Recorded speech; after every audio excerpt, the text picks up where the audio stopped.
Okay, this video is to show how the power station can be wired for 12-volt system. This is this schematic right here. I posted earlier.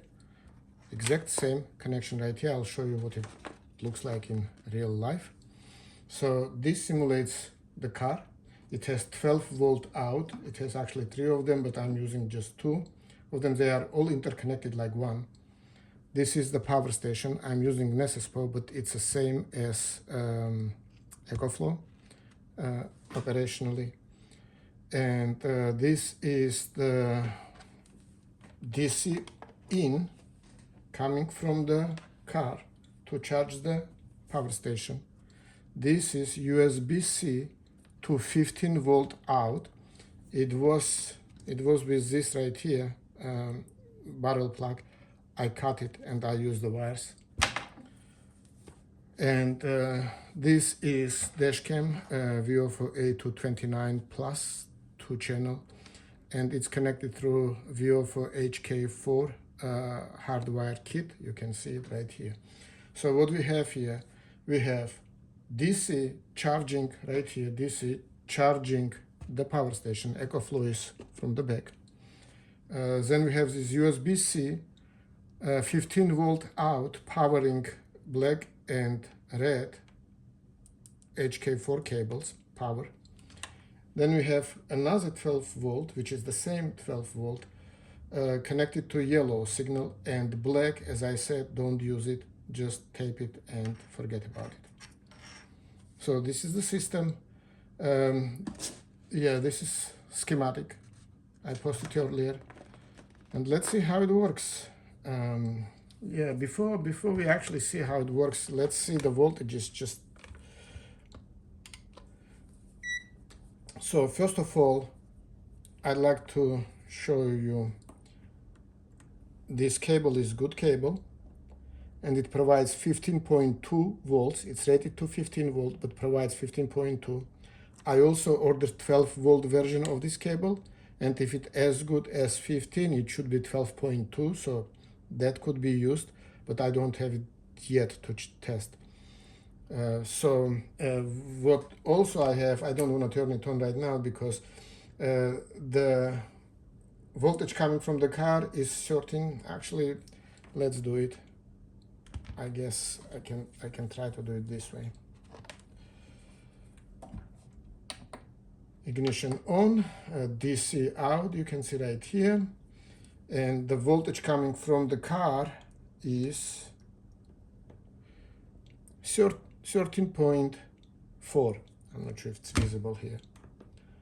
13.4. This is regulated voltage coming from this. It's higher probably than what is coming from the car, but anyway, it doesn't really matter. Just wanted to show. So let's turn it off. Let's plug this charging cable DC back in. And let's start the test. So ignition on, and the camera should come on now. Yeah, it's on. This takes a long time to turn on. These new cameras are quite slow. It doesn't matter what settings we use here.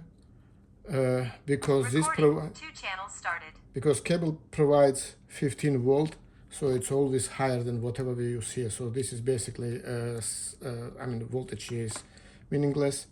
It works all the time until either dash cam turns off or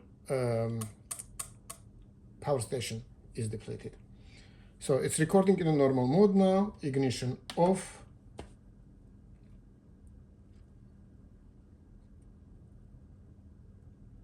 You see one light. Parking recording started. It's in a parking mode. Recording 2 channels started. Ignition on again. Lights came back.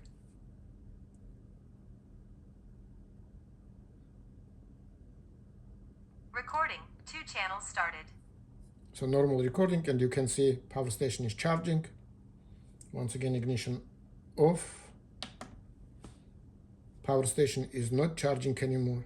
and this is going to switch to parking mode. Parking recording started.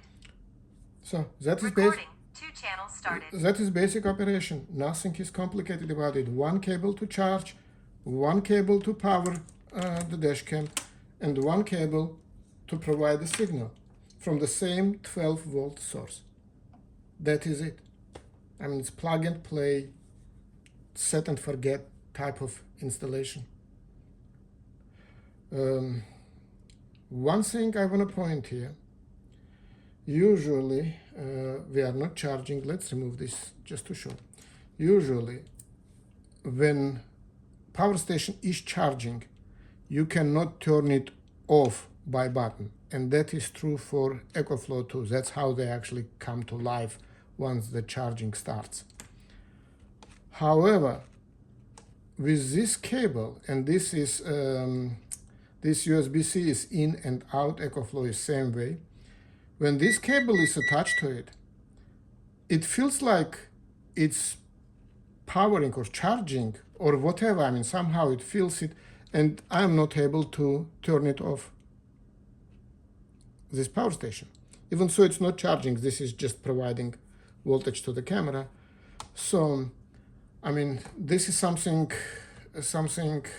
unexpected, and honestly, I don't know what to do with it. Honestly, this doesn't really matter because we never really turn off the power station.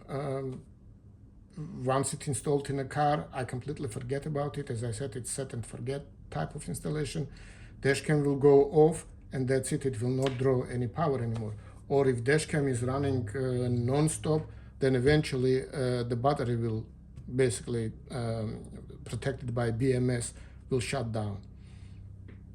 But anyway, this is something I wanted to point. I mean, with this cable attached, I'm not able to turn it off. I mean, I guess EcoFlow is going to be same way, I'm not sure. But anyway, very simple. This is, I mean, nothing really important. But this is very simple installation, as you can see.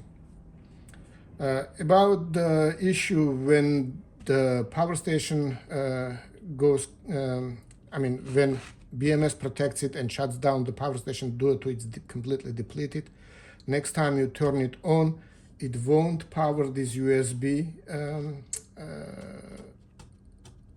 ports. And the reason I believe is some type of protection inside, because it needs some initial charging, and over time, in a 15 minutes, 20 minutes, half an hour, it may start to power this.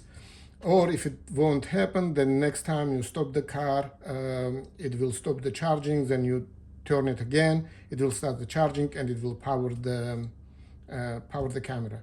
Or you can unplug and turn on, turn off the power station. Actually, easier way to unplug this, plug it back again, and it will activate the port.